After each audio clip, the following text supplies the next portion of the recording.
Bismillahirrahmanirrahim. Assalamualaikum warahmatullahi wabarakatuh. Waalaikumsalam warahmatullahi wabarakatuh. Sahabat museum yang dimuliakan oleh Allah, juga ini staf museum yang hadir secara offline di sini. Ada juga yang magang dari Bahasa Indonesia, magang mandiri. Sudah hadir di sini narasumber yang luar biasa ya. Bukan biasa di luar, Prof. Kenapa luar biasa? Karena guru besar dalam bidang psikologi pendidikan ini, beliau ini jebolan dari pesantren ini ya, apa namanya, dari Gontor. Nah, Gontor itu kan branding lah ya. Siapa yang tidak kenal Gontor gitu. Jadi sangat tepat sekali jika tema hari ini ya, bagaimana tentang pernikahan itu sebagai ladang ibadah bagi umat Islam, menghadirkan guru besar dari pasca sarjana. Beliau juga adalah kaprodi untuk magister ya, psikologi pendidikan ya, dan beliau juga menjadi dosen di jurusan-jurusan yang lain atau prodi yang lain, antara lain di PAUD juga ya. Saya bisa dijelaskan, guru besarnya bimbingan dan pembelajaran PAUD. Jadi, iya, lebih spesifik ke PAUD-nya. Karena sekarang ada home base, jadi saya per Januari kalau tidak salah home base-nya pindah ke psikologi pendidikan. Itu dia. Lebih jelas lagi dari Prof-nya sendiri sudah menjelaskan ya. Tolong dicatat. Siapa tahu nanti akan ada ini ya, giveaway. Beliau juga ternyata banyak menulis buku ya, antara lain bukunya yang berhubungan dengan keterampilan berpikir dalam konteks pembelajaran abad 21, kemudian editor metode Yusro, metode mudah membaca Al-Qur'an ya. Juga banyak menulis buku-buku yang berkaitan dengan motivasi yang berjudul 25 quotes penyejuk hati penguat diri gitu kan ya. Itu free, Bun. Free ya. Free. Nah, itu tadi kami berbicara bahwa ternyata hilirisasinya riset beliau itu tidak berujung kepada komersialisasi, tapi kepada wakaf gitu kan.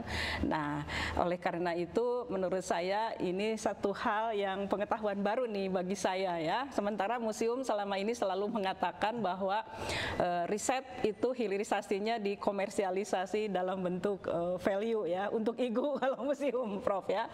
Nah, ternyata beliau itu juga di sini ini aktif ya di Majelis Hikmah Iqra Jabar, kemudian anggota Pokja PAUD Jabar, pembina Yayasan Al-Muqaddasah Kabupaten Bandung, pembina IA Education, dan pengurus APAUDI Nasional. Selain tentu beliau sebagai seorang profesor juga banyak menulis artikel di jurnal internasional bereputasi. Alhamdulillah. Tidak lupa saya dalam CV selalu menyebutkan nama ayah, ibu, dan Alhamdulillah, saya kelewat ya. Saya bacakan saja ya. Tidak perlu, sudah tadi. Ayahandanya itu Dr. Andes Haji Cahra Sumpena MMPD, dan ibundanya itu DRA Hajah Suliah Dharma Seti, dan beristri Wika Megawati dengan 3 anak, Ane, Adel, dan Almer 3A ya. Luar biasa, Prof. Terima kasih. Karena keluarga itu punya peran yang sangat penting, dan setelah kita taat kepada Allah, maka kita harus berbuat baik pada orang tua. Maka dalam CV saya selalu nama bapak, ibu itu selalu ada. Insya Allah mudah-mudahan ini menjadi salah satu dari tabungan akhirat untuk ayahanda dan ibu ya, karena ada hadis ya yang mengatakan bahwa ketika anak Adam meninggal dunia, maka putuslah amal ibadahnya kecuali 3 perkara, dan perkara yang pertama yang 3 perkara itu salah satunya adalah anak yang soleh dan mendoakan. Jadi ini sudah menjadi teladan ya bagi kita nih staf museum yang masih muda-muda ya. Jangan sampai itu tadi ya, kita melupakan dari mana kita berasal. Tidak akan ada kita kalau tidak ada orang tua. Baik, begini Prof, tadi di perbincangan awal ada kita mendeskripsikan beberapa fenomena yang terakhir ini, terutama juga di generasi muda. Akibat dari globalisasi itu ada suara-suara di mana seolah-olah menikah itu menjadi bukan sebuah keharusan, karena antara lain banyak wanita yang sudah mandiri, atau juga bagi kaum laki-laki menjadi sebuah beban gitu kan ya, belum lagi susah mencari pekerjaan. Yang sudah menikah juga ada gerakan dalam tanda kutip ya child free ya, kalau sudah menikah tidak perlu punya anak, dan itu Prof harus disadari sebagai sebuah virus yang mungkin saja bagi usia-usia kita, karena perhatian kita kan sudah mungkin jauh ya dari perkembangan anak muda. Nah itu ternyata hal seperti itu di medsos itu sangat masif Prof. Nah oleh karena itulah hari ini kita akan membahas gitu kan ya tentang apa sih gitu kan ya perlunya menikah, kenapa harus takut menikah, yang di dalam agama Islam itu bobot dari amal ibadah kita itu 50% itu diperoleh dari berkeluarga ya Prof. Betul kan Prof? Nah ini sekarang sudah hadir ya guru besar kita yang itu tadi ya, selain profesor di bidang akademik, tetapi beliau juga adalah jebolan dari pesantren Gontor ya. Jadi tidak usah diragukan lagi tentang keahlian beliau ya dalam segi akademiknya dan juga dari unsur-unsur Islamnya, keislamannya, latar belakangnya seperti itu ya. Baik. Hari ini adalah minggu ketiga Bincang Ramadan di Museum Diknas Museum Diknas UPI ya. Temanya adalah tentang pernikahan sebagai ladang pahala bagi umat muslim ya. Prof ya, kami semua ingin mendengarkan gitu ya. Tadi Prof juga mengatakan bahwa sesuatu yang haram itu menjadi halal. Antara lain melalui pernikahan. Nah, itu coba bisa dijelaskan kenapa sesuatu yang halal bisa menjadi sesuatu yang haram menjadi halal itu dalam konteks pernikahan. Baik, Bismillahirrahmanirrahim. Assalamualaikum warahmatullahi wabarakatuh. Waalaikumsalam warahmatullahi wabarakatuh. Alhamdulillah, assalatu wassalamu ala rasulillah. Ya ayyuhalladzina amanu taqullaha haqqa tuqatih wa la tamutunna illa wa antum muslimun. Puji dan syukur kita panjatkan kehadirat Allah Subhanahu wa taala. Salawat dan salam semoga tetap terlimpah curah kepada baginda Nabi Muhammad sallallahu alaihi wasallam. Mari kita tingkatkan ketakwaan kita dengan semakin taat kepada Allah, melaksanakan semua perintahnya dan menjauhi semua larangan-larangannya. Terima kasih Bunda Prof Leli, guru saya, kakak saya yang sudah berkenan mengundang ke kegiatan podcast Museum Nasional Universitas Pendidikan Indonesia. Berdasarkan pertanyaan tadi dari Bunda, itulah indahnya, luar biasanya Islam ya. Jadi tidak mungkin Allah itu memberikan sebuah perintah jika tidak ada hikmahnya. Sebagaimana Bunda Leli memberikan tugas kepada mahasiswa, tidak mungkin tidak ada manfaatnya ya. Jadi tidak mungkin Nabi mengatakan ya ma'syara an-nikahu sunnati faman raghiba an sunnati falaysa minni. Nikah itu merupakan sunnahku.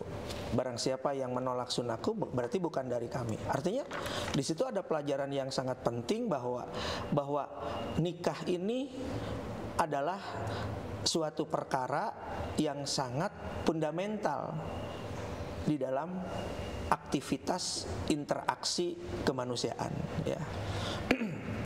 Dan kita bisa simak juga dalam surat Ar-Rum ya, mungkin sudah sangat kenal ya. Wa min ayatihi an khalaqalakum min anfusikum azwaj. Dan dari tanda-tanda kebesaran Allah. Jadi kalau kita berarti kalau kita menolak menikah, berarti kita menolak penghambaan kita pada Allah. Lantas kita bertuhan yang mana kalau begitu ya? Jadi bahwa di antara kekuasaan Allah itu aku jadikan kalian itu berpasangan. Nah, maka ini kan bahwa menikah itu harus dengan lawan jenis. Ya, maka tidak boleh dengan sesama jenis, nggak boleh dalam Islam ini ya. Dan hukumnya sudah jelas. Nah, justru yang harus kita cermati itu adalah bagaimana nikah ini menjadi sunnah yang membawa banyak kebaikan selain nilai ibadah, dan itu menghindari dari perkara-perkara yang justru bisa dibenci oleh Allah ya. Misalnya berpacaran, ya kan sudah jelas dikala seorang laki-laki dewasa dan perempuan itu berduaan, ketiganya adalah setan. Dan setan sudah dideklar oleh Allah sebagai musuh kita. Wala tatabi'u khutuwati syaitan. Jangan kalian ikuti jalan-jalan setan. Musuh yang nyata. Betul. Nah, jadi tidak mungkin nikah ini menjadi sesuatu yang akan menjadi beban untuk hambanya ya. Makanya kita, seorang yang beriman, dikala dia bergerak bukan berdasarkan logika, harus berdasarkan dalil ya. Bunda bayangkan bapak kita Ibrahim alaihissalam setelah sekian puluh tahun baru punya anak, makanya nama anaknya Ismail. Ismail itu dari bahasa Ibrani, Isma artinya dengar, Ail artinya Tuhan. Saking betapa lamanya bapak kakek kita ingin punya anak. Dalam usia 90-an ya. Begitu sejarah menggambarkan ya. Dalam misalnya dalam kitab Bidayatul yang ditulis oleh Imam Ibnu Katsir itu ya. Sekitar segituan gitu umurnya. Bunda bisa bayangkan punya anak yang diharapkan lama, udah gitu pas brol, langsung disuruh dibawa. Ya? Bukan, waktu bayi itu kan dibawa ke tempat yang tandus, tidak ada tanaman, yang hari ini dinamakan Masjidil Haram itu, Ka'bah itu di seputar gitu. Padahal Nabiullah Ibrahim lari-lari dari Safa ke Marwah mencari air itu ya. Padahal Nabiullah Ibrahim tinggalnya di Palestina. Dan dari Palestina ke Mekah itu kan sekitar 1.300 km. Setelah itu ditinggalkan Bunda Siti Hajar dengan Ismail kecil. Hanya di situ ada dialog. Kata Bunda Siti Hajar, siapa yang menyuruh kamu ini? Nabiullah Ibrahim diam. Diulang lagi, siapa yang menyuruh kamu ini? Nabiullah Ibrahim diam. Baru yang ketiga kalinya Bunda Siti Hajar bilang, Allahkah yang menyuruh kamu ini? Maka kata Nabi Ibrahim, ya, dan beliau langsung pulang kembali. Apakah Bunda Siti Hajar dengan Ismail kecil itu menderita? Ya, menderita ada sebagai bagian dari untuk meningkatkan derajat kemuliaannya. Tapi kan tidak lantas di situ berakhir dengan meninggal atau apa. Justru kan akhirnya ditemukan disitulah hikmahnya, ada air jam-jam, jadilah salah satu bentuk ibadah haji umroh ya yang kita lakukan, yang kata Bunda tadi yang disebut Sofa dengan Marwah itu, berlari antara Sofa dan Marwah, sa'i, betul gitu. Nah, pernikahan juga begitu. Jadi tidak mungkin Allah membebani seorang hambanya tanpa semampunya. La yukallifullahu nafsan illa usaha. Tapi kalau kita selalu menggunakan logika-logika, pasti akan muncul tadi yang kata Bunda sampaikan ya, takut tidak punya uang, takut tidak punya nasi, takut tidak punya bekal dan lain sebagainya. Itu karena yang digunakannya hitung-hitungan logika manusia. Itu yang pertama. Yang kedua, bisa jadi pemahaman tentang pedoman hidupnya rendah. Kan Allah sudah, supaya kita selamat hidup di dunia ini, ngasih pedoman, namanya Al-Quran dan As-Sunnah. Dan dalam Al-Quran kan udah jelas, wa ma min dabatin fil ardi illa 'alallahi rizquha. Binatang melata di muka bumi ini sudah aku jamin rezekinya, kata Allah. Jadi binatang yang melata. Jadi jangan takut ya, kita tidak mendapatkan. Betul. Rezeki. Jadi binatang yang melata saja sudah dijamin rezekinya. Mari sebagai contoh, Bunda kan suka lihat cicak. Kira-kira Bunda Leli apa tuh makanannya cicak itu? Nyamuk. Serangga ya? Iya, nyamuk. Cicak bisa terbang nggak? Tidak. Tidak. Ada nggak nggak cicak yang minta-minta karena nggak kebagian nggak makan ya? Nggak ada. Artinya ternyata cicak bisa makan itu dengan apalagi caranya. Manusia, ya? Apalagi manusia. Justru kita akan terjebak dalam maksiat jika misalnya tidak menikah. Kita bisa pacaran tadi ya, kita bisa berzina ya, nauzubillah. Kita bisa melakukan perilaku buruk lainnya lah, tidak perlu saya sebutkan ya. Bahkan kan dalam kajian psikologi juga dikatakan itu perilaku abnormal ya, mohon maaf, yang sampai dengan binatang ya, dengan anak-anak dan lain sebagainya. Bestiality itu, ya itu kan dampak dari tidak dilakukannya aktivitas pernikahan. Karena dalam aktivitas pernikahan kan ada penyaluran wilayah-wilayah yang sifatnya biologis dan itu merupakan fitrah kebutuhannya. Barangkali begitu. Itulah maknanya yang haram menjadi halal. Gitu kan. Tadi ketika pacaran, mohon maaf tadi hal-hal yang tidak disebutkan itu satu hal yang haram. Dengan menikah itu menjadi halal. Menjadi halal dan berlimpah. Dan berlimpah pahala. Itu. Betul. Nah, terpancing dari sana, pertanyaan berikutnya, zaman sekarang ini kadang-kadang orang yang sudah batinnya, psikologinya sudah siap ya menikah, tetapi menjadi mundur karena apa? Mahal nikah itu ya. Nah itu digali ya dari aspek hadis dan Al-Quran. Itu mahal itu kan datangnya dari budaya sebenarnya gitu kan, budaya yang tidak mengacu kepada agama gitu. Nah bisa oleh Prof coba dijelaskan bahwa Allah itu tidak akan menganiaya umatnya gitu kan ya, menjadikan pernikahan yang haram menjadi halal itu sebenarnya tidak mahal. Nah, bisa dideskripsikan rukunnya nikah, syaratnya nikah, sehingga sebenarnya menikah itu tidak mahal gitu kan ya, seperti itu. Barakallahu fiik Bunda. Maka di dalam Islam itu sebetulnya bercerai jauh lebih susah dibanding dengan menikah. Ya. Karena bercerai itu banyak sekali prosedurnya. Bahkan dikala seorang wanita itu menceraikan suaminya tanpa alasan yang jelas, kata Nabi dia tidak akan mencium wangi surga. Jadi betapa sulitnya bercerai.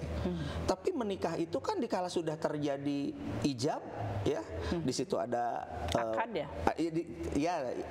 terjadi akad ya, di situ ada unsur-unsur pokok, diantaranya ada wali dan lain sebagainya. Saksi. Maka sah. Adapun walimahnya kan itu bisa nuturkeun. Jadi jangan terbalik gitu. Kita mikirinnya mau mengundang berapa orang di hotel apa gitu kan ya. Seperti itu. Terus nanti kenang-kenangan giftnya apa gitu kan ya, riwehnya ke sana ya. Makanya zaman Nabi itu kan ada seorang pemuda yang sudah tidak punya apa-apa. Kata Nabi, kamu punya apa? Saya punya kain. Punya kain yang sudah lapuk mungkin ya begitu. Kamu jual itu dan kamu gunakan untuk untuk maharnya, untuk menikah gitu. Ya, tapi bukan berarti menghalangi orang yang mampu ya, untuk memberikan mahar yang terbaik gitu kan. Tetapi artinya juga agama kita sudah memberikan itu dalil-dalilnya ya. Yang kedua, orang yang mampu harus membantu. Cara membantunya bagaimana maksudnya? Banyak memberikan fasilitas untuk dia bisa bekerja, untuk bisa mendapatkan uang dan lain sebagainya. Jadi bukan diantepkeun. Jadi jangan sampai pacaran tidak pernah dipermasalahkan, hari pernikahan suka dikatakan berat gitu. Jadi kenapa dibalik-balik logikanya? Baik, terima kasih Prof. Asal tentunya bahwa seseorang itu menikah karena kita juga punya undang-undang ya. Misalnya ya jangan sampai nikah itu masih pada belia gitu kan. Kita juga harus sesuai dengan undang-undang yang ada di boleh saya potong? Di pemerintah kan. Boleh saya potong Prof? Terkait dengan undang-undang itu ya, Undang-Undang Pernikahan nomor 1974 ya, atau sudah diubah. Yang laki-laki itu menikah di usia 19 tahun ya minimalnya, perempuan 16. Nah, tapi di dalam Islam sendiri sebenarnya jauh lebih muda kan. Bahkan Rasul kan mencontohkan yang suka dijadikan bulian ya terhadap Rasulullah itu kan ketika menikahi Aisyah di usia 6 tahun, tapi sebenarnya benar-benar menjadi istrinya itu di usia 9 tahun gitu kan, dengan berbagai penjelasan. Tapi pertanyaan saya bukan ke arah sana.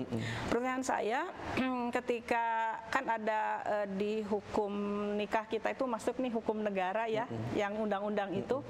Nah itu bagaimana dari aspek pandangan Prof ya, dari sudut pandang Islam ketika negara-negara tertentu itu berbeda-beda gitu kan dalam mensyaratkan usia pernikahan itu, bagaimana mensikapinya? Yang pertama tentunya kan itu berdasarkan hasil studi. Itu artinya dari pandangan agama boleh ya? Ilmiah, artinya walaupun tentu dikala ada eksepsi tertentu, maka boleh bisa saja itu menjadi pengecualian gitu ya. Tapi pakem bahwa itu adalah ketetapan negara tentunya juga harus dihormati ya. Tapi jika ada kebutuhan tertentu yang memang bisa tidak akan menjadi suatu madorot ya tidak apa-apa gitu ya. Ya misalnya itu. ketetapannya kuncinya mudorot, ya, tidak misalnya mudorot itu. Di bawah 16 tahun tapi ternyata sanggup ya. Sanggup, kondisinya sehat dan lain sebagainya, saya pikir tidak terjadi masalah. Seperti usia siap belajar kan. Anak yang memang belum sampai 7 tahun harus masuk SD tapi dia punya potensi ya tinggal di tes kesiapan saja ya. Kalau misalnya lolos ya silakan saja gitu. Jadi ketetapan itu sifatnya bukan fleksibel ya, tapi ada posisi-posisi tertentu yang mungkin bisa digunakan sebagai celah masuknya celah untuk dibolehkannya suatu aturan itu digunakan gitu, tidak. Iya. Kita tangkap kata kuncinya itu tidak mudorot kan itu ya. Karena kan kalau dalam Islam itu dikala sudah balik ya, yang perempuan ditandai dengan datang bulan, laki-laki itu kan sebetulnya sudah eksepsi itu maksudnya ya. Sudah. Ini. Bahkan menurut riwayat juga tadi yang Aisyah ya, yang dinikahi Rasul, menurut kita belia itu kan kalau dilihat dari ras ya, rasnya Arab gitu kan berbeda dari yang Asia, sehingga lazim saat itu lazim 9 tahun itu sudah dipandang cukup ya untuk menikah seperti itu di zaman itu gitu kan ya, seperti itu. Iya, dan nenek kakek kita juga dulu kan ada yang baru usia 13. Iya, artinya kan perkembangan zaman itu berpengaruh dan tidak mungkin pemerintah menentukan suatu kebijakan jika tidak ada kebaikan di dalamnya. Makanya ada celah tertentu jika memenuhi syarat yang ditentukan dalam celah itu gitu. Jadi sesuai dengan perkembangan mutakhir.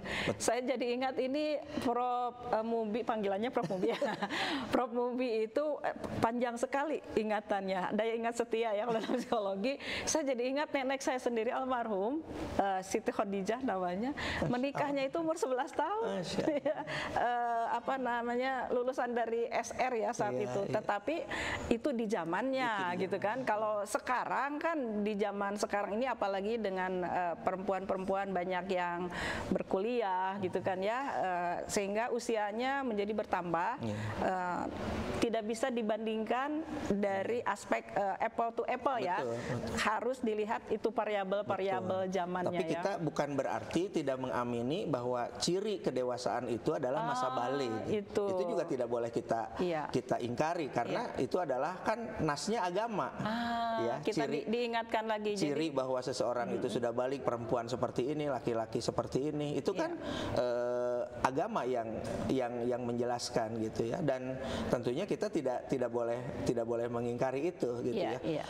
Hanya di situ juga kan sangat usia itu kan bervariasi ya Bun ya. Misalnya Bunda tadi berbicara nenek Bunda usia 11 tahun, bisa jadi pada zamannya ada yang usia 11 tahun itu belum datang bulan dan lain sebagainya gitu. Makanya kadang-kadang kriteria usia ini adalah sesuatu yang nisbi begitu. Jadi tidak sesuatu yang mutlak gitu kan ya. Iya, makanya kalau dalam menurut pendapat saya ada wilayah-wilayah tertentu yang mungkin untuk berubah jika tidak meninggalkan madorotnya lebih banyak. Jadi kuncinya tetap kembali, dan itu memang ada di nasnya ya, ada di dalilnya. Intinya adalah ketidakmudorotan itu yang menjadi pegangan yang utama. Hal-hal variabel yang lain, aspek-aspek yang lain itu menjadi sesuatu yang sifatnya tadi nisbi ya. Seperti itu, luar biasa banyak hal. Aduh, Prof, ini saya banyak belajar nih ya, karena jujur saja waktu kemarin dengan Prof Juntika, lagi-lagi ini orang-orang dari psikologi pendidikan ya, Masya Allah. Beliau guru saya. Masya Allah. Jadi dengan Prof Juntika di yang pertama itu saya katakan bahwa seumur nih saya menjadi akademisi, menjadi host yang berkaitan dengan agama baru pertama kali. Jadi saya sambil betul-betul belajar kembali apa yang sudah saya peroleh dari guru-guru agama saya dari sejak SD ya sampai ke belajar agama itu di S1 ya Pak Haji ya, masih ada sampai sekarang ya mata kuliah agama Islam ya. Baik, berikutnya menjadi mandiri belajarnya. Nah, ini kita keluar dulu ya dari konteks bicara tentang pernikahan sebagai ladang ibadah umat Islam. Saya jadi penasaran nih, Prof Mubi ini kan jebolan dari Gontor ya. Nah, ini bisa diceritakan ketika kuliah yang di yang di Gontor itu bagaimana tuh sampai bisa ada dua bidang yang digeluti gitu. Mana dulu Prof kuliahnya di sarjana dulu atau bagaimana? Kan di sana jenjang SMP SMA-nya Bun. Oh, jenjang SMP SMA. Oh, Masya Allah tuh. Walaupun Gontor juga ada perguruan tinggi. Ada perguruan tinggi. Jadi basicnya betul-betul ini ya, keilmuan agamanya norolang banget. Bayangkan SD SMP-nya saja di sana gitu kan ya, ayat-ayat Al-Qur'an, hadis dan sebagainya sudah sangat fasih itu, apalagi gitu kan ya bagi yang misalnya jenjang perguruan tingginya di sana, itu tentu sudah ini ya, tidak terpikir oleh kita ininya kepakarannya gitu, luar biasa. Hanya jenjang SMP SMA SD SMP tadi? SMP SMA. SMP SMA. Kemudian untuk perguruan tingginya S1 S2 S3 sudah ada. Iya, tapi kan Prof tidak di sana. Tidak, nah, itu yang saya salut itu ya, hanya dalam tanda kutip ya, hanya SMP SMA gitu, tetapi tadi saya pikir sudah sampai di perguruan tinggi di sananya sehingga double ini ya, degree. S1 S2 S3-nya asli dari sini, dari nah UPI. Itu saya lihat seperti itu, luar biasa hebat ya. Baik, salut kepada Ayahanda yang sudah berinvestasi ya, investasinya di sana kan rela untuk berjauhan antara lain.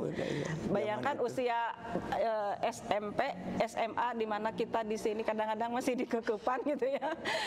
Ayahanda dan ibunda beliau itu rela demi untuk investasi dalam tanda kutip ya, keakhiratan itu jauh dari Ananda yang ya masih remaja berarti kan ya. Zaman itu tahun SMP, 90-an lah, bisa dibayangkan ya.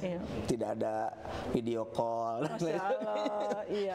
Jadi pas ketemu itu dari yang suaranya kanak-kanak sudah jadi remaja. Iya. Karena sudah melewati masa transisi masa turmoil ya. Baik, ya mungkin saat itu kedua orang tua itu hanya membatin saja bahwa ya jarak memisahkan, rindu yang menyambungkan gitu kan ya. Belum ada video call ya. Jadi yang menghubungkannya rasa rindu ya.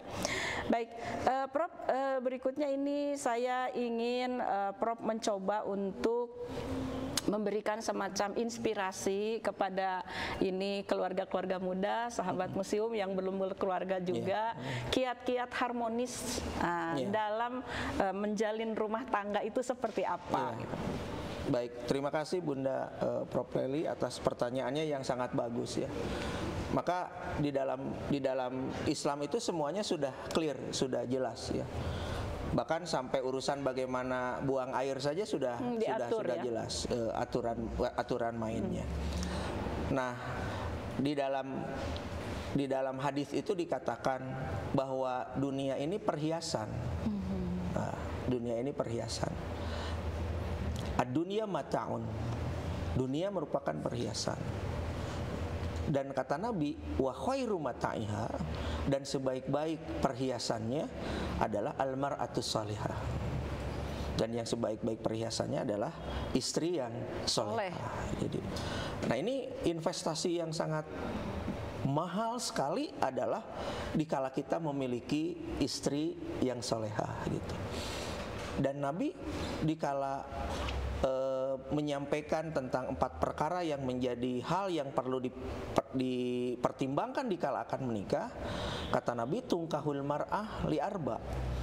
Nikahilah wanita itu karena 4 perkara: cantiknya, hartanya, malnya, nasabnya, dan agamanya. Dan Nabi langsung mendeklar, fakhtar bidzatidin taribat yadak. Dari keempat ini kamu utamakan urusan agamanya. Maka kamu akan selamat. Nah ini apa? Bahwa dalam keluarga itu posisi seorang istri, seorang ibu sangat penting, ya, karena dia menjadi motor penggerak. Makanya ibu sendiri di dalam bahasa Arab itu kan umun itu satu artinya amamun, yang selalu di depan, ya. Dan kita bisa lihat ya hari ini dikala bapaknya selalu mengatakan sibuk, yang apa, yang ngambil rapot ibunya. Yang kedua, imamun, pemimpin, ya. Dikala bayi, bapaknya bangun, mah ini adek pipis.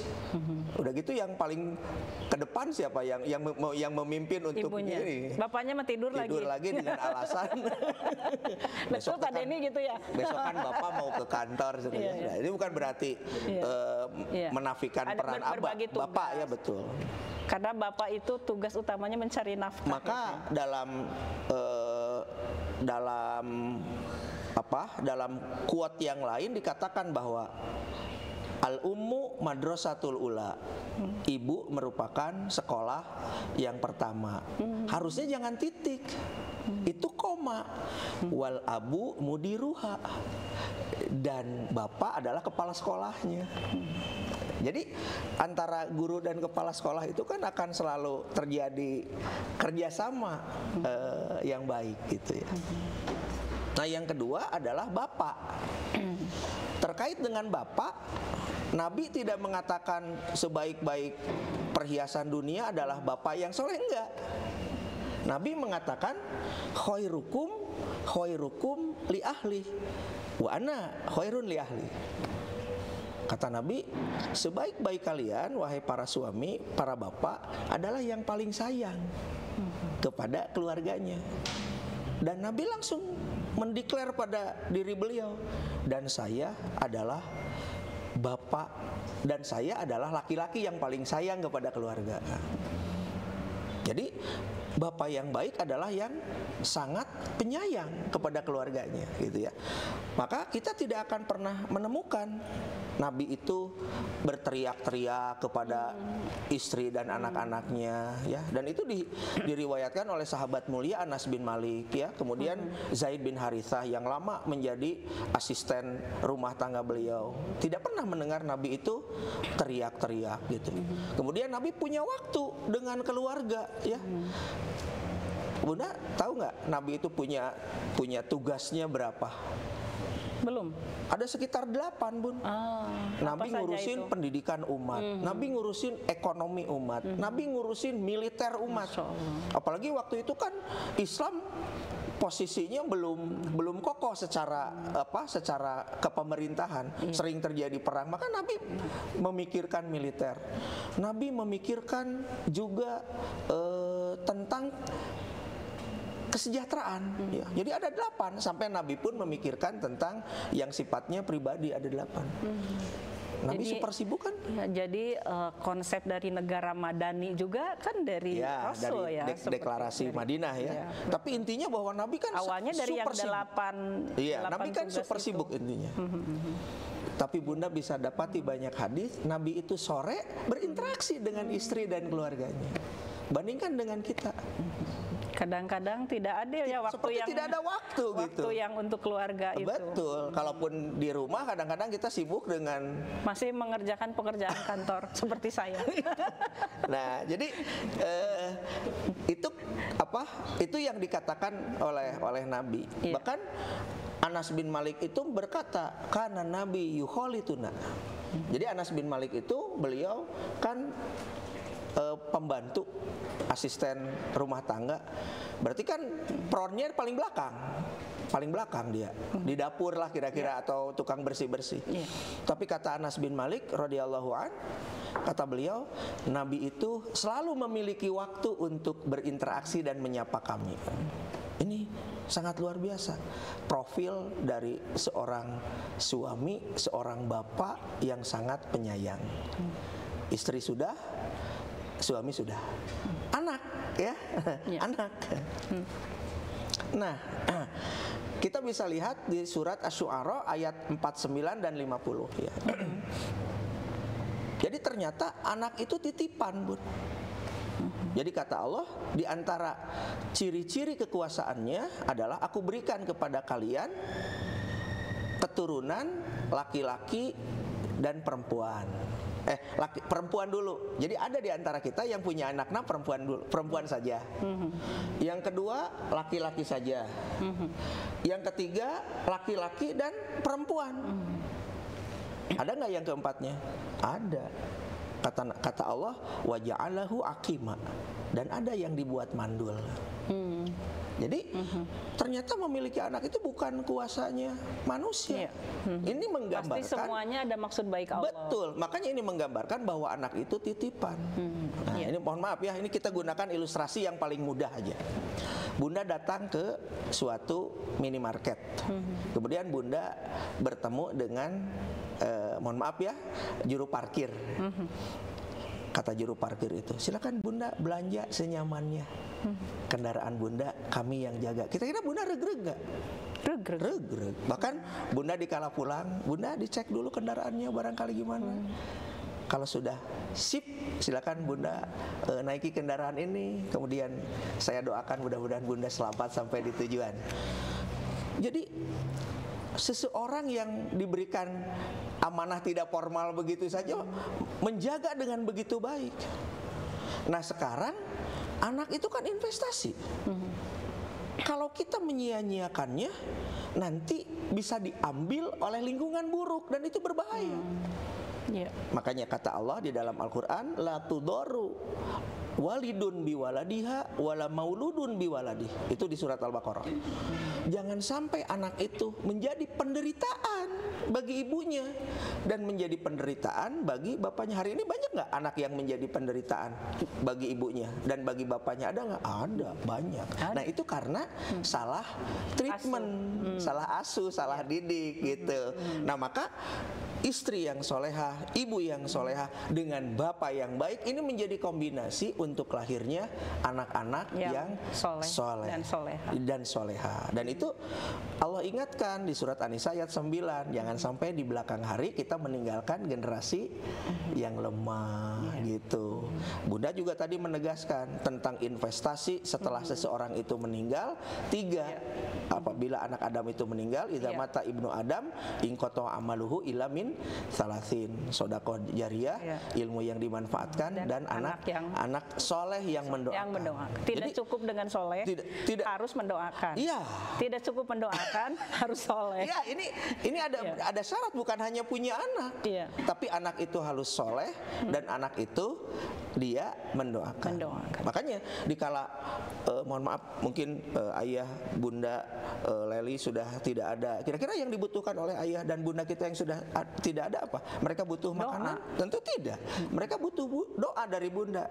Tapi harus dan dulu. kata Nabi cuma 2 yang dibutuhkan orang yang sudah meninggal itu.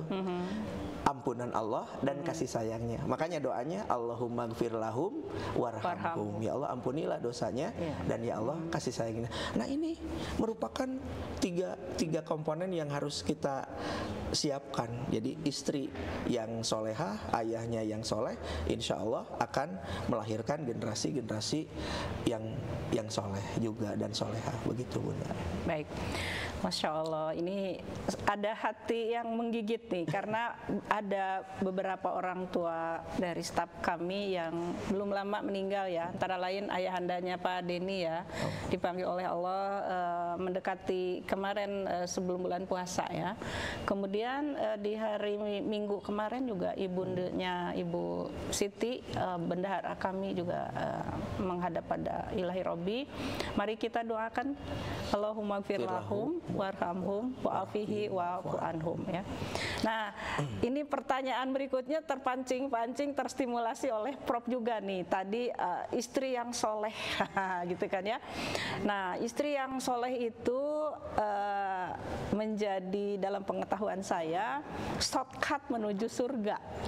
Karena tidak usah begitu banyak ibadah-ibadah yang lain untuk seorang istri yang soleh, cukup dengan 4 perkara itu ya, Prof. 1 ya tentu menjadi istri yang taat pada suami, kemudian saum di bulan Ramadan, terus salat wajib, tidak perlu dengan sunat juga istilahnya gitu kan, menjadi bonus nanti sunatnya ya, dan yang menjaga kehormatan gitu. Nah, untuk itu barangkali gitu kan dari riwayat itu tentu istri-istri Rasul ya yang bisa dijadikan teladan. Tapi mungkin kami ingin lebih jauh lagi, Prof, untuk mengilustrasikan lantas bagaimana untuk seorang istri gitu kan ya yang dalam hal ini sebaliknya suaminya yang tidak soleh gitu kan ya. Nah seperti itu. Kira-kira kalau suaminya yang tidak soleh gitu kan ya, istrinya dituntut soleh, itu kan sebenarnya karena ibadah kita pada Allah, karena Allah gitu kan ya. Nah ini sebuah perbincangan yang mudah-mudahan para penyimak sahabat museum yang ada di IG ingin tahu nih dari perspektifnya Prof yang dalam ini mungkin bisa mewakili dari gender laki-laki gitu kan ya. Baik. Di antara salah satu surat yang dikatakan oleh Nabi sebagai tameng supaya kita tidak diazab dalam kubur namanya surat Al-Mulk. Al-Mulk. Jadi Nabi membiasakan ya, dan meminta kita meminta kita untuk terbiasa membaca surah Al-Mulk ini. Nah, di surat Al-Mulk ayat kedua itu Allah berfirman, "Alladzi khalaqal mauta wal hayata liyabluwakum ayyukum ahsanu amala." Ya. Dan aku yang menciptakan kehidupan dan kematian untuk menguji kalian supaya kalian melakukan ahsanu amala, amalan yang terbaik ya. Jadi tugas kita di muka bumi ini karena hanya sebentar, maka harus kita ini melakukan yang terbaik. Kalau yang tidak terbaik tinggalkan saja ya. Yang haram tinggalkan, bahkan yang makruh kita tinggalkan. Yang kita kerjakan harus yang skala high priority gitu ya. Seperti di bulan Ramadan ini, yang high priority itu apa saja? Baca Quran, sedekah ya, sholat wajib, sholat tarawih dan lain sebagainya, itu merupakan prioritas yang sangat tinggi. Maka kata Nabi, min husni islamil mar'i tarkuhu ma la ya'nihi. Dari kebaikan seorang yang beriman itu dia meninggalkan perkara yang tidak bermanfaat. Nah, ini harusnya menjadi satu pondasi bagi seorang yang beriman ya. Di sisi lain Nabi juga menyampaikan, sesungguhnya orang yang beriman jika melakukan sesuatu ayutqina, kalau melakukan mengerjakan tugas itu betul-betul tuntas ya. Kan itu biasanya kita dengar dari konsep-konsep manajemen SDM dan lain sebagainya ya. Padahal Nabi udah berbicara ya. Idza amila abdu ayutqinah gitu ya. Kira-kira au al murad au ala muradihi ya. Jadi seorang yang beriman itu kalau bekerja dia betul-betul fokus dan tuntas, penuh dengan kesungguhan ya. Nah, maka kalau kita menyitir ayat bahwa kita diciptakan hidup dan mati kita itu adalah sebagai bagian dari ujian, ya termasuk di dalam kehidupan berkeluarga. Maka bisa jadi seorang ibu dan bapak diuji sama anaknya. Boro-boro kita. Nabi Nuh juga begitu kan, diuji sama anaknya. Bisa jadi suami diuji oleh istrinya dan sebaliknya. Dan sebaliknya bisa jadi istri diuji oleh suaminya. Makanya konsepnya tadi liyabluwakum ayyukum ahsanu amala. Tugas kita adalah tetap untuk mencari solusi supaya menjadi pahala yang terbaik ya. Apakah dikala Nabi Nuh itu anaknya durhaka tidak berusaha untuk mengajak kepada keimanan? Tentu mengajak. Dikala istri Nabi Lut itu menjadi provokator untuk terjadinya perilaku-perilaku seksual menyimpang, apakah Nabi Lut tidak menasehati? Menasehati ya. Nah, maka tugas kita itu adalah balighu anni walau ayat. Tugas kita itu adalah mengajak. Makanya orang yang tidak merugi itu watawasau bil haq watawasau bis sabr. Adapun untuk diberi hidayah dan lain itu sebagainya urusan Allah. Itu urusan Allah. Nah, yang kadang-kadang membuat kita itu suka merasa tidak puas adalah hatu nurut di kieu-kieu teh. Nah, jadi jangan lupa musuh kita yang namanya setan itu karena hidupnya sejak zaman Nabi Adam jadi sangat tahu kelemahan-kelemahan manusia itu, diantaranya adalah gampang keheul gitu. Semuanya dalam rangka menguji kita. Kita lulus ujian untuk naik kelas. Nah, jadi setan teh ieu teh jelema cenah geus dikitu kieu teh. Teu robah-robah, banyak kurang teh kudu disindreg nya. Nah, akhirnya setan masuk di situ. Padahal tugas kita adalah menyampaikan, kita mengajak. Bahkan Allah sudah menyampaikan ud'u ila sabili rabbika bil hikmah. Bahkan mengajaknya juga harus dengan cara yang baik. Makanya kita tidak pernah temukan Nabi itu mengajak umat untuk berislam dengan kekerasan, dengan kata-kata kasar, nggak ada. Bahkan kalau Bunda buka Al-Quran ya, kira-kira manusia yang paling bejat di muka bumi ini siapa menurut Bunda? Firaun. Luar biasa. Ada nggak manusia yang namanya Firaun? Nggak ada. Tapi kalau sifatnya seperti Firaun. Ya, gitu. Saking betapa Firaun ini kan akhlaknya atau karakternya sangat buruk. Tapi Bunda bisa simak bagaimana Allah meminta kepada Nabi Musa dan Nabi Harun cara menasehatinya gimana.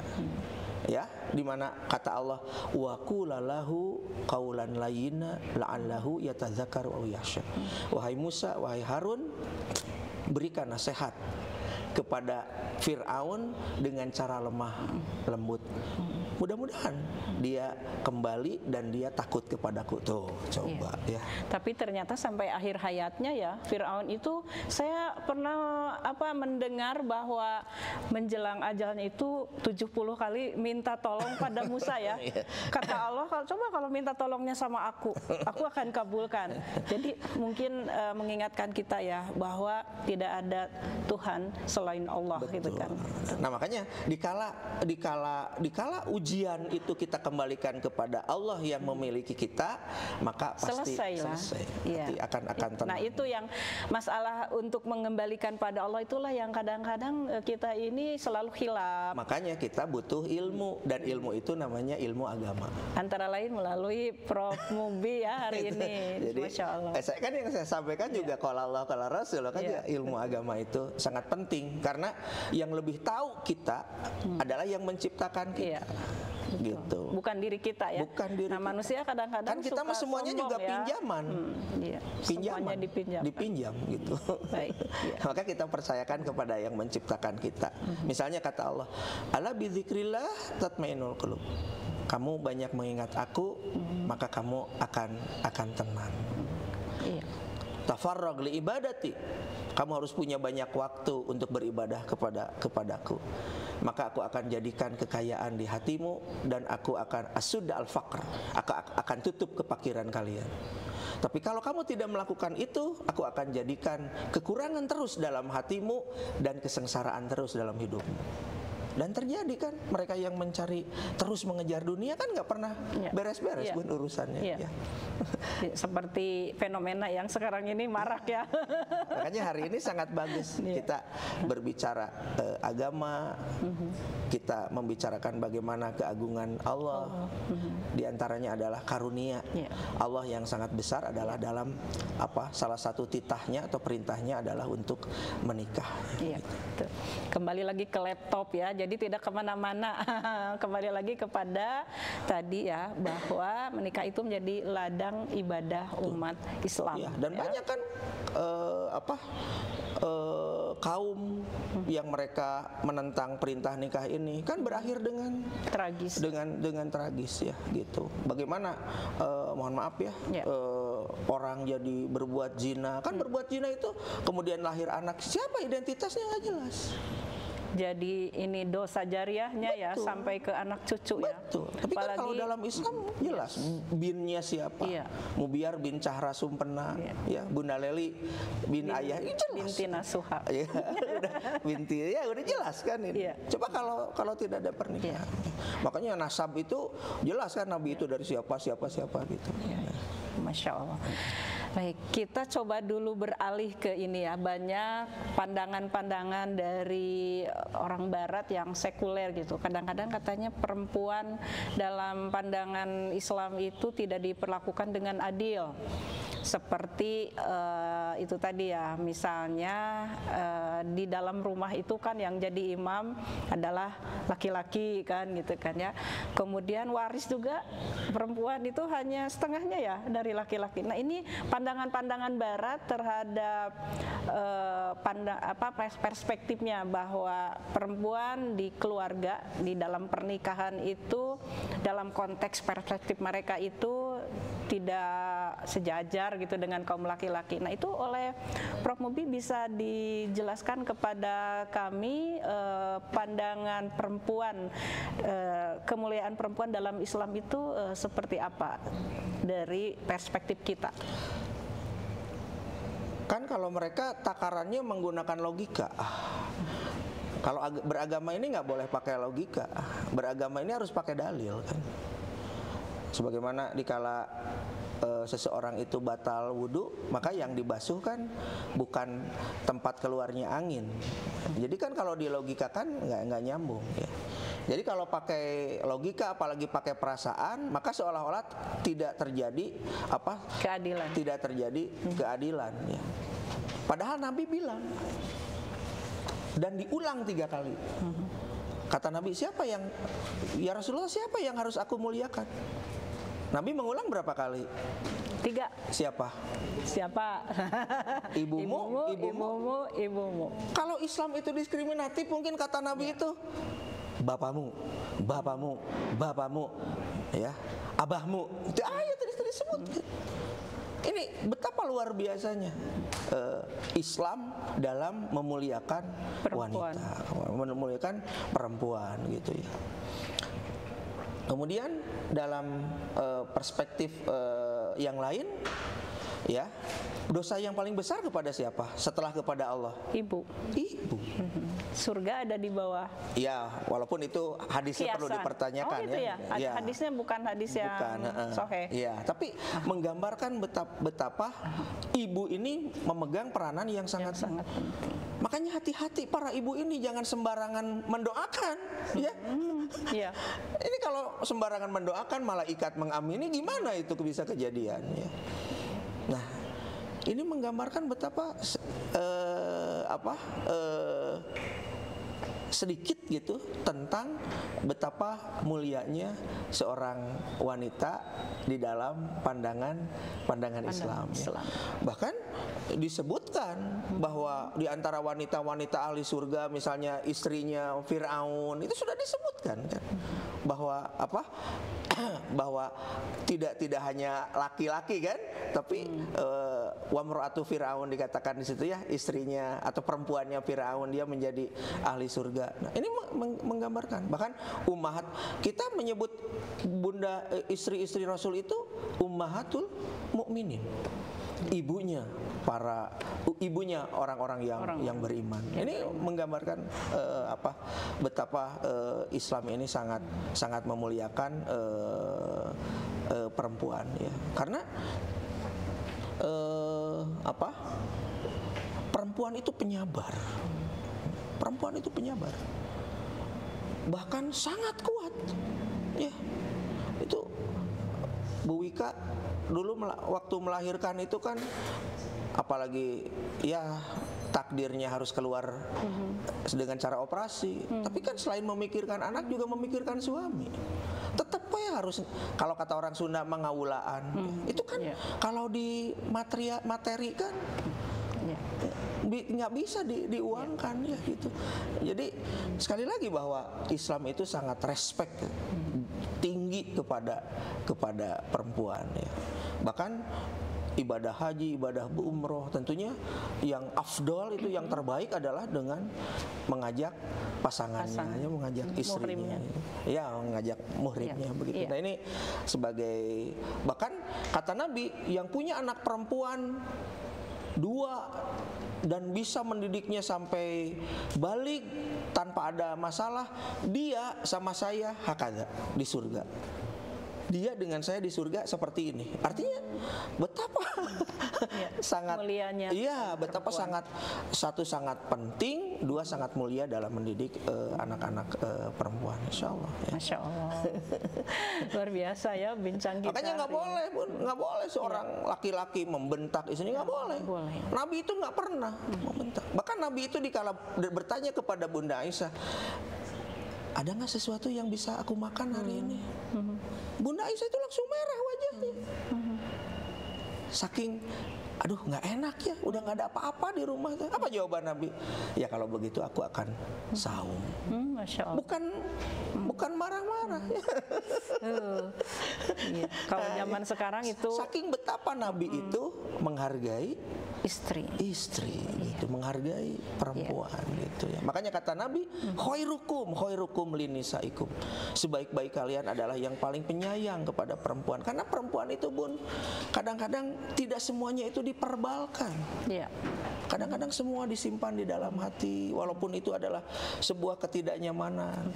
Makanya di dalam Islam, jangan lupa para suami itu sebelum tidur ngobrol. Harus ada wahana untuk, dan Rasul itu mencontohkan begitu. Jadi sebelum istirahat itu beliau ngobrol tentang kondisi hari ini, mungkin ada masalah atau apa yang akan dilakukan besok. Betul, jadi tidak langsung tidur saja. Jadi ada masanya, dan perempuan itu sangat senang kalau diajak ngobrol, bersengkrama ya. Begitulah, harus ada waktu untuk mereka, karena mereka itu karena perempuan itu biasanya tidak, sangat hati-hati ya, saking menjaga perasaan dia, tidak, untuk perempuan yang soleh ya, tidak langsung seenaknya gitu untuk mungkin mempertimbangkan takutnya suami itu capek dan lain sebagainya. Nah makanya suami ada juga yang masih capek, sudah wak. Sampai ada mengatakan perempuan itu ditakdirkannya untuk kalau suami berkata 1 kalimat, perempuan sudah 10 kalimat katanya. Ya artinya kan bukan berarti dalam kehidupan Nabi juga tidak ada permasalahan sebagai bumbu rumah tangga. Ya, makanya kita sangat bersyukur punya Nabi manusia, sehingga kita sangat tahu gitu, diberikan contoh-contohnya. Bahkan Nabi itu berlomba lari dengan Bunda Aisyah, kadang-kadang mandi bersama, disuapin istrinya. Ini kan luar biasa itu karena mencontohkan ya kepada kita agar Nabi itu menjadi teladan, memaknai as-sakinah, al-mawaddah, warahmah. sakinah, mawaddah, warahmah yang selalu kita jadikan doa ya kalau kita diundang. Jangan cuma dibaca, dipraktekkan. Baik. Jadi intinya antara laki-laki dan perempuan itu tidak dibuat semacam dikotomi ya, tetapi sebagai satu paket yang saling membutuhkan, saling melengkapi, sehingga kalau sudah ada semacam kesepakatan seperti itu, maka itu tadi yang sakinah, mawaddah, warahmah itu akan terwujud gitu kan ya. Maka saya sering menyampaikan di kala memberikan khutbah nikah kepada akang dan teteh yang baru menikah, saya bilang, akang dan teteh belajar bagaimana membangun, menerapkan sakinah, mawaddah, warahmah utamanya kepada Rasul. Yang kedua kepada ibu dan bapak kalian. Masya Allah. Yang hari ini sampai sukses menikahkan. Udah kalian. Berapa lama khutbah nikah diminta? Ini yang belum menikah bisa ini pesan ya, order kepada beliau ingin khutbah nikah. Kadang-kadang kan banyak itu akang dan teteh yang baru nikah bingung nyarinya kemana ya, cina pamubi panutan ya kan, ibu dan bapak kamu itu begitu soleh dan solehahnya mengantarkan kalian sampai nikah, mendidik kalian, menyekolahkan kalian, itu bukankah itu sebuah kasih sayang yang sangat luar biasa gitu. Baik, Masya Allah. Asik ya berbincang, tetapi waktu juga yang memisahkan kita, Prof. Ini sebenarnya sudah sangat hangat sekali ya, warming up-nya sudah sangat cukup, sudah panas ya. Tapi saya mengingatkan kepada sahabat museum dan staf museum yang hadir juga di sini, tampaknya ada mahasiswa ini dari Pasca, mahasiswanya Prof. Mubi hadir di sini, bahwa bincang Ramadan di museum ini sebenarnya ya itu tadi dalam rangka kita bermuhasabah juga. Kalau HP itu kita perlu dicas lah ya.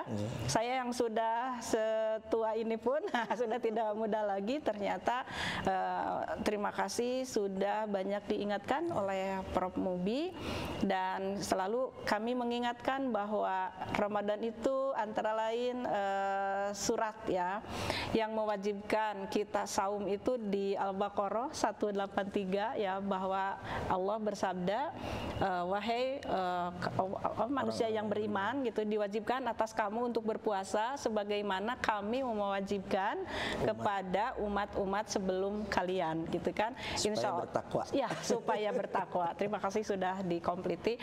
Jadi intinya saum itu supaya kita bertakwa. Dan waktunya hanya terbatas. Makanya di ayat berikutnya ayyam ma'dudat, hanya pada hari-hari yang terhitung saja. Iya, dan dilipat gandakan semua kebaikan. Jadi kita, kalau kita tidak manfaatkan di hari-hari yang tertentu itu berarti akan sudah menjadi habis. Orang yang merugi gitu kan ya. Baik, walaupun memang yang ditanya hisab itu sholat gitu kan ya, tetapi tidak ada yang sebesar puasa ininya bobot pahalanya. Dan karena Allah yang langsung memberi pahalanya. Karena untukku katanya, ibadahnya itu untukku.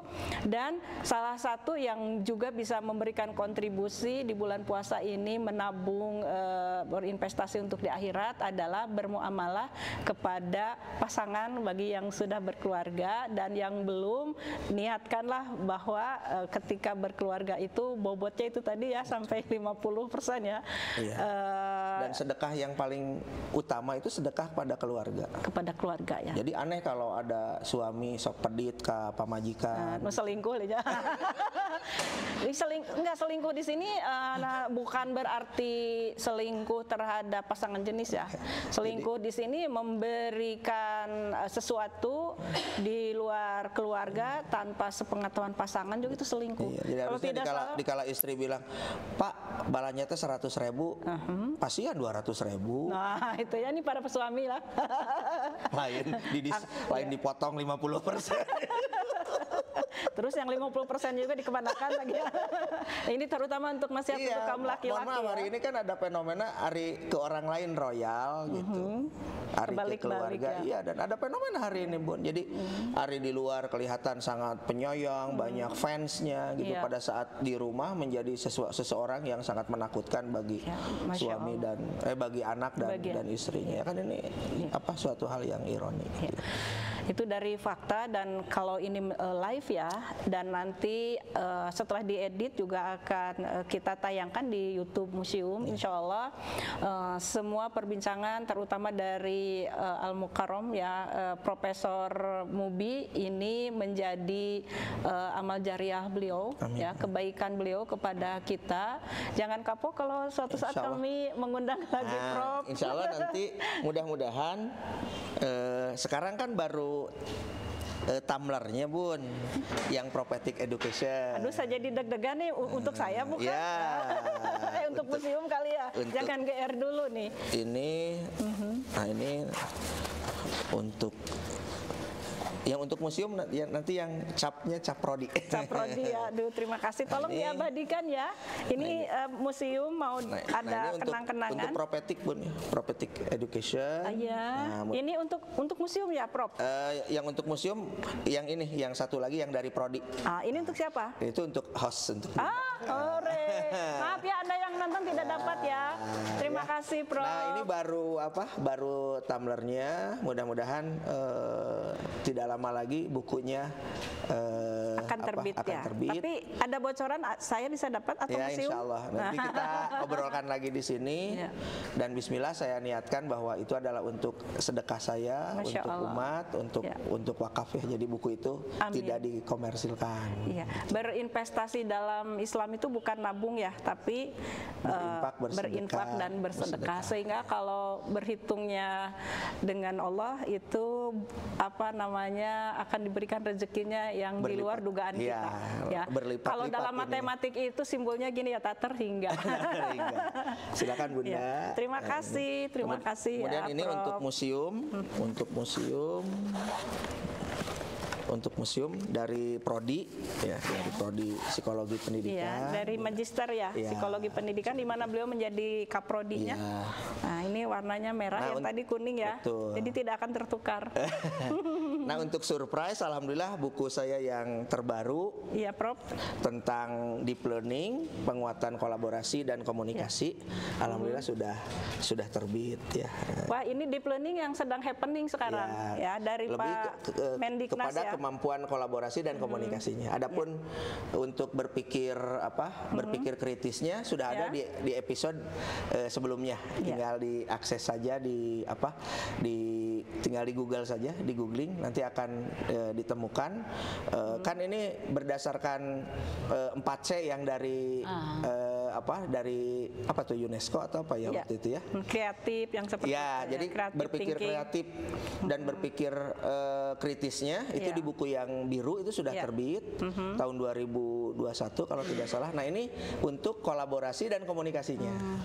Karena hari ini lagi trennya tentang deep learning, jadi disatukan dengan kegiatan deep learning ya. Silakan kalau ini bisa dibeli secara online ya. Kalau ini karena ini mah penerbitnya penerbit komersil ya. Memang kan harus ada ongkos cetak juga. Kalau yang gini. Kalau buku saya yang prophetic education nanti insya Allah itu akan saya cetak. Yang 70 halaman itu? Ya, akan saya cetak secara personal kalau itu, dan sudah diniatkan memang untuk umat ya. Baru yang prophetic educationnya insya Allah nanti menyusul yang prophetic parenting, kemudian prophetic counseling ya, mudah-mudahan. Nah, ini betul-betul tidak diragukan lagi ke guru besarannya karena beliau produktif ya, terus membuat buku terus. Kan kata Bunda, kita harus menjadikan Rasul sebagai teladan. Masya Allah. Terima kasih Prof hari ini. Sekali lagi satu hal yang menjadikan rezeki kita semua, satu hal yang langka ya, profesor di kita ini ternyata itu tadi ya mumpuni sekali di bidang ilmu agamanya. Jazakallahu khairan khasiran. Ya, karena waktunya sudah habis, maka kita tutup bersama-sama dengan ucapan hamdalah. Alhamdulillahirabbil alamin. Assalamualaikum warahmatullahi wabarakatuh. Waalaikumsalam warahmatullahi wabarakatuh.